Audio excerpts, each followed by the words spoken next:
কোরবানির মাংস তো অনেকভাবে খেয়ে থাকি, অনেকভাবে আমরা রান্না করি। আজকে আমি কোরবানির মাংস দিয়ে জালি কাবাব তৈরি করেছি।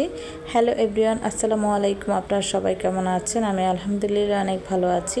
আজকে আমি আপনাদের সাথে শেয়ার করব জালি কাবাব কিভাবে তৈরি করব, সেটাই শেয়ার করব। তো প্রথমে আমি এখানে 1 কাপ বুটের ডাল আর 1 কাপ গরুর মাংস সেদ্ধ করে নিয়েছি, সাথে একটু আদা রসুন বাটা দিয়েছি।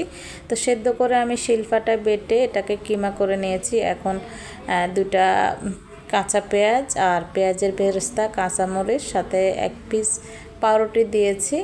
এখন আমার লাগবে এখানে ডিম। তো একটা ডিমকে ফেটিয়ে নিয়েছি, পুরোটা লাগবে না, আমার যতটুকু প্রয়োজন ততটুকুই দিয়েছি।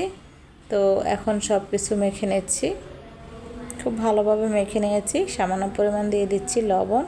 এখন দিয়ে দিব যেটা কাবাবের মশলা। তো এটা শামি কাবাব, জালি কাবাব, শিক কাবাব সব কিছুতে এই মশলাটা ব্যবহার করে। তো পরিমাণ মতো আমি কিছুটা দিয়ে দিয়েছি এখানে।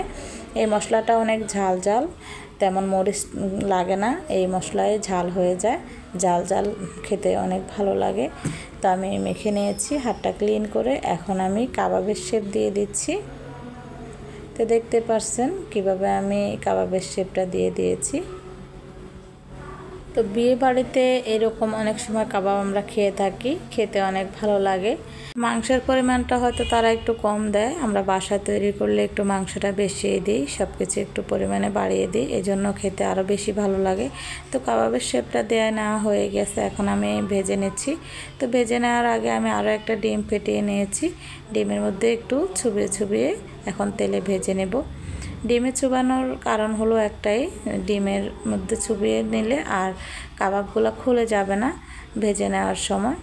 তো সবগুলো তেলে দেওয়ার পর আমি বাকি যে ডিমটা আছে ওটা একটু ছিটিয়ে দিচ্ছি, জালি জালি হবে।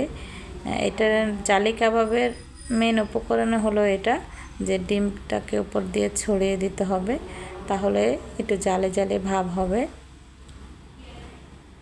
তা আমি একটা পাশ উল্টে দিয়েছি, আবারও একটু ডিমের কুসুমগুলো একটু ছড়িয়ে ছিটিয়ে দিচ্ছি একটু জালি জালি হওয়ার জন্য। এই তো আমার জালি কাবাবটা প্রায় হয়ে আসছে, মিডিয়াম আঁচে আমি ভেজে নিচ্ছি উল্টে পাল্টে।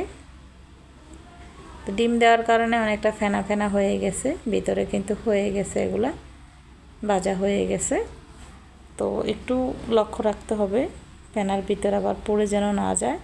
আমার কাবাবগুলো ভেজে নেওয়া হয়ে গেছে। দেখুন কত সুন্দর এবং কত সহজভাবে জালি কাবাব তৈরি করে নেওয়া যায়। এভাবে আপনারাও বাসায় তৈরি করতে পারেন, বাচ্চাদেরও খুবই পছন্দ এই কাবাবটা। আজকের মতো এই পর্যন্তই, সবাই ভালো থাকবেন, আল্লাহ হাফেজ।